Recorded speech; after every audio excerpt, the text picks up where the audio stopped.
ഊമ്പീരൊന്നാതാ return cable ഉണ്ടോ guys? ഇപ്പൊ നമ്മുടെ ഒരു റെസ്റ്റോറന്റ് 6 അടിച്ചുപോയി. ഒരു യൂണിറ്റിന്ന് 3 വയർ വന്നിട്ട് ഒരു പ്ലഗിലേക്ക് കണക്ട് ആയിട്ടുണ്ട്. ആ പ്ലഗ് അടക്കം മൊത്തം കത്തിപ്പോയി. 2 ദിവസം മുന്നേ അപ്ലോഡ് ചെയ്ത വീഡിയോ ഞാൻ പറഞ്ഞിട്ടുണ്ടായിരുന്നു ഈ പനി എനിക്ക് കിട്ടാറുണ്ടെന്ന്. ഇതേ കണക്കുള്ള പനി ഞാൻ എനിക്ക് കിട്ടാറ്. നമ്മുടെ ഒരു വണ്ടി എറണാകുളത്തും ഇരിപ്പുണ്ട്. ഈ വണ്ടിയുടെ 6 പോയി. ഇനി നമ്മുടെ കയ്യിൽ അകപ്പാടുള്ള ഒരു വണ്ടി എന്ന് പറയാൻ ഇതാണ്. ഈ സുന്ദരിയല്ല നാരാമാക്കി. കുറെ നാളായിട്ട് വീടിന്റെ മൂലയ്ക്ക് പൊടി പിടിച്ചിറങ്ങി സുന്ദരിനെ നമുക്ക് കഴുകി വൃത്തിയാക്കി എടുക്കണം. ടാങ്കിനൊരു വലിയ ചളുക്കൊക്കെ ഉണ്ട്, അതൊന്നും സാരമില്ല. ദൈവമേ, ആക്സിലേറ്റർ കേബിളും പൊട്ടിപ്പോയോ? അങ്ങനെ വണ്ടി കഴുകി വെച്ച് എങ്ങനെയുണ്ട്. അതിന്റെ ഇടയിൽ ഞാൻ പോയിട്ട് ആക്സിലേറ്റർ കേബിളും 1 ലിറ്റർ പെട്രോളും വാങ്ങി. അതിന്റെ ഇടയിൽ വണ്ടിയുടെ ടാങ്ക് ഒഴിച്ചു വെച്ചു.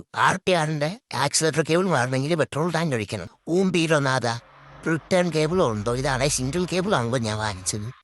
ഇനി എന്തായാലും സിംഗിൾ കേബിൾ തന്നെ ഇടാം. കുറച്ച് അടുത്ത പണിക്ക് ശേഷം നമ്മൾ ആക്സിലേറ്റർ കേബിളൊക്കെ മാറി. അങ്ങനെ വണ്ടി സ്റ്റാർട്ടായി. എങ്ങനെയുണ്ട്